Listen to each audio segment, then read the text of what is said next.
the Business Beware Show, where we give your business a voice. Here are Robert and Ashley. This segment is brought to you by ICompete4.com. Inspiration behind the competition.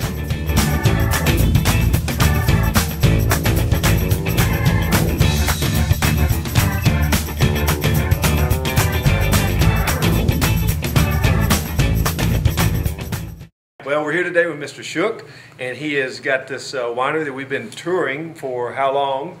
And you know, it's probably about an hour now. We've got some other video from it. And one thing that we've learned from all this is, like we like to talk about, is there are so many things that are included in the business that you just don't realize. And we've learned a lot of those things, and it's been really nice talking to you. So why don't you tell us a little bit about where we're at and what you do? Okay, well, this is Florida Orange Groves Winery. We're located in St. Petersburg, Florida, and we started here in business, probably at least 38 years ago. And at first, we started in business as a restaurant. It was the Covered Bridge Restaurant. And then that evolved. We finally stopped the restaurant business and we went into the citrus business, where we brought oranges, grapefruit, tangerines, things in here, added on to the physical facility where we could put in machinery to wash and wax the citrus, grade it out, and then we were contract shippers for citrus out of the state and for Christmas time, things like that. One of the things that we were doing while we were shipping is that we were also squeezing fresh squeezed juice. So at that time, being kind of adventurous and younger, we decided, well, let's see if we can make some wine out of this juice that we were. So we started to experiment with that. Sure. And fortunately, we were able to develop some really good wines and start the winery business in addition to the citrus business at that time. And then as we expanded the winery business, the citrus business contracted, and eventually today we're a wine. Yeah, and a real good one too. Matter of fact, we can see that with all these different medals that they've got and the ribbons, and I'll let you tell a little bit about them. I don't think you're too proud. Don't get your chest out too far, but that's okay. You actually deserve it, because from what he's been telling us, it's really, really, really, you know, they've done well, and he was even telling us some stories about at Disney. At Disney, yes. You can touch on that and tell us. Well, over the years, we've submitted our wines to competitions, all international competitions, and we have won to date about 239 medals for the wines, and that includes 11 Best of Shows. We have about 15 double gold medals there, about 45 gold medals, 70-some silvers and 50-some bronze. So the wines are not only accepted by our customers, which is the main thing, right, but the judges at the competitions like them too. So much so that about 12 years ago, we got a call from Disney, and they asked us to participate in the Epcot International Food and Wine Festival.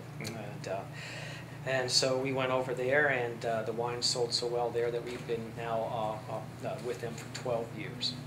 So great. Fortunately, they like them. And one of the things that I think makes these wines special is that every time we make a batch in the back, we take 5 gallons out of the process, and we do something different to that 5 gallons. So over the years, we continue to make each wine better. If it turns out with this little thing that we've done works, then we incorporate that into the regular production formula. So recently, that really worked well for us with our key lime wine. We've been working to try to upgrade that for several years, and we finally hit on something here this last year that just put it over the top. And its first competition here at the Florida State Fair, it won Best of Show in the Florida Commercial Division and in the Florida Farm Winery Division. So those experimentation things, constantly trying to improve the wine, is why we've won the medals. Absolutely, and a passion and love for it too. That's right. I can tell it talking to you. And we have a passion fruit wine too. So. That's a good one. Well, now one thing that I know all of our listeners and viewers want to know is, one thing that we ask everybody that we talk to is, you as an entrepreneur and a business owner, we always want to find out what's the number one thing that you could tell young entrepreneurs and old entrepreneurs alike. what's the best thing that you can tell them to keep themselves, to start business and or keep themselves in a business? Okay. Well, there's a couple things probably. First of all, it's dangerous to start a small business. The odds are against your success. Sure. The things that have worked for us is that we gradually eased into the wine business while we had another successful business going. So the risk was a lot less for us than it may have been for somebody who just decides they want to start a winery. But that, acknowledgement, plus I would say, run the numbers, do the business plan, sit down, know where you're going to sell your product, how much you're going to sell, do a worst case scenario, a best case scenario, then run those numbers by somebody who has, he's probably a little more objective, right, and get their opinion, because, and then have enough money to go 3 to 5 years on your worst case scenario. Right. And hopefully you'll be okay. I keep telling my son, who's joined us in the business now, is that it's really easy to take your dream and then turn it into your family's nightmare, because as we were talking about, these are family businesses mostly, and so you have a responsibility and an obligation not to just yourself, but it's going to affect the whole family. Absolutely. So you have to be careful. And your workers are your family. That's right. I mean, there's a lot to it. I mean, as a small business owner, we're passionate about these things. We all have workers that depend on us too to make the right decisions. Sure. And so there's more family to it involved than just brothers and sisters and daughters and wives and everything else. That's true. That they become part of our family. And they're going to bring their problems to you. That's right. And you're going to have to help solve them. That's right. And you may decide that you wanted to be in the wine business, let's say, because you like to make wine. You're not going to make wine if you're in the wine business. You're going to be running a business. So That's right. You have to like running a business. Somebody else eventually, if it's a successful business, is going to be making the wine for you. That's exactly right. Yeah. So, can't do it all yourself. That's right. Yep. So that's right. That'll determine a lot in your business plan. Is it going to be successful? How far are you going to grow with it? Right. You want to keep hands on and do it yourself. Then that's going to affect the numbers. Absolutely, and that's a good word. All right. For the good question. Okay. We also talk about custom monsters and Sure. people. Now, custom monsters, what we always say. I love Ashley's definition of it. A custom monster is a bully. Someone you're growing up in school and there's this one kid that just will never leave you alone and just pesters you to death. And is one of those that you just wish you'd never met in your life. I guarantee you. And that's how some of our customers are for some of our, especially retail people and service establishments. But in your experience, have you had any dealings with those? And if you did, how did you handle it? Well, we have the normal problems with regular customers, retail customers. Pretty much, delivery problems for us using FedEx and UPS, things like that, because of alcoholic beverage deliveries. Most people aren't familiar with the rules and the signatures that are required, and all these kind of things. Those are pretty minor for us, and everything seems to be worked out pretty well. Our big problem that we have had is because of our business model, and that is where we have gone out and tried to find people who want to start their own business selling just our wine, and then we will set them up, help them get started with a tasting bar and our retail setup, and then we'll gear up to produce the wine for them. So Sure. It's a big investment for us up front. It's not a franchise because we're not allowed to franchise because we're an alcoholic beverage manufacturer, so that precludes us from being a franchisor. So we have to do everything on a handshake and a promise. No contracts allowed.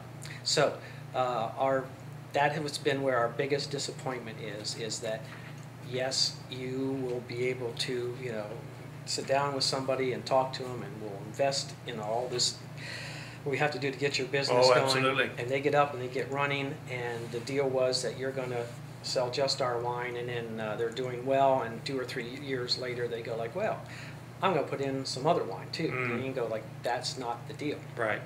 And because we know that unless you focus just on this niche market and the tropical citrus and berry wines that we're manufacturing, you start putting in other wines, well, then you become a package store just like any other package store. Right. If you want that specialty focus, then you stay focused on this. The stores that have done that have done well that we have. The stores that haven't, then they've struggled. And then we did have the big monster customer as a satellite store owner that really got bad on that, was setting a bad example for the other satellite store owners, and then we had to jettison him. And that was a hard decision to make, because he was buying at the time about 1,400 cases a year from us. But he was definitely one of those custo monsters, I guess you talk about. And he was a distributor monster or something. He was a seller monster. But he was, you know. Now let me ask you this. And we've had other people that talk about those things, but they were, you know, yes, a big decision. You were moving product to him, which is, let's face it, that's your business, is to move product in and out of the doors, and you know, sell to them so they can sell to the retail customer. In your opinion, how long ago was that? That was 4 years ago. In your opinion, has that been a good decision in the long run? Yes, you know, I believe that when you know, you take care of your problems right away. You know, the longer that you ignore it and let it go on, you're just going to have bigger problems. And it sent a message to everybody else that was, as we say, our partners in business, because that's how we view them, as our partners in business. Right. And everybody went, whoa, he's serious about this, you know.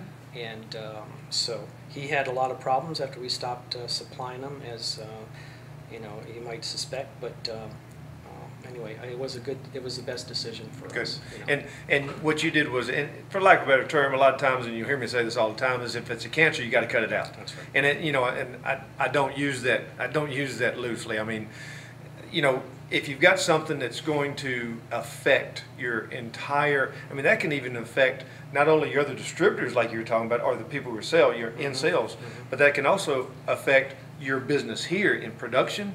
That can affect your employees, because that can affect everybody all the way up and down the line, not only financially, but also emotionally too. I know. It was a hard decision, but I think those are some of the decisions you're going to be faced with, you know, because you're dealing with people, and some of them are going to disappoint and betray you, you know, and so you have to have an idea how you're going to handle that. Well, great. Well, tell everybody how they can get a hold of you if they're interested in your product. Is there a website or a phone number or your hours or whatever they can do? Sure. Our website is floridawine.com. And the winery is open 9 to 5:30 every day, except Sundays when we're open from noon to 5. And you know, we have a phone number, an 800 number, 1-800-338-7923. So you can call the winery, go on the website, floridawine.com. That's right. Keep saying it. But we invite everybody to come in, and we do free tastings and free tours of the winery on a daily basis, pretty much on demand. So they're not scheduled tours or anything. So just come on in, and you can sample a lot of wine. We make 40 different kinds of wine. Wow. And we're Florida's original tropical fruit winery, and we'd love to see you, and especially if you're interested in maybe starting a satellite store that you know, we try to get up and running, and we make good partners. And you'll have a unique product. This is a great place. We've taken the tour. We had a special tour given to us, and we've taken it to us. It's a wonderful location. The retail end of it, you know, the production end of it, everything. And honestly, I'm a very big proponent of niche businesses, like I told you. I teach that to my girls and everybody. You know, I taught irrigation in college way back when, and in a degree program. I told the guys, I said, you know, anybody can you know, go out and, you know, fix irrigation or design irrigation or install irrigation. But what you need to do is you need to find the niche in that business, and you need to make it. You need to be the expert in that part of it, and that's what you've done. And I think it's a wonderful business.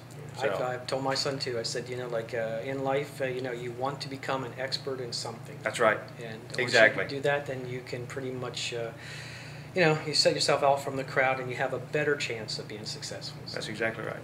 All righty, that's it for today. Thanks.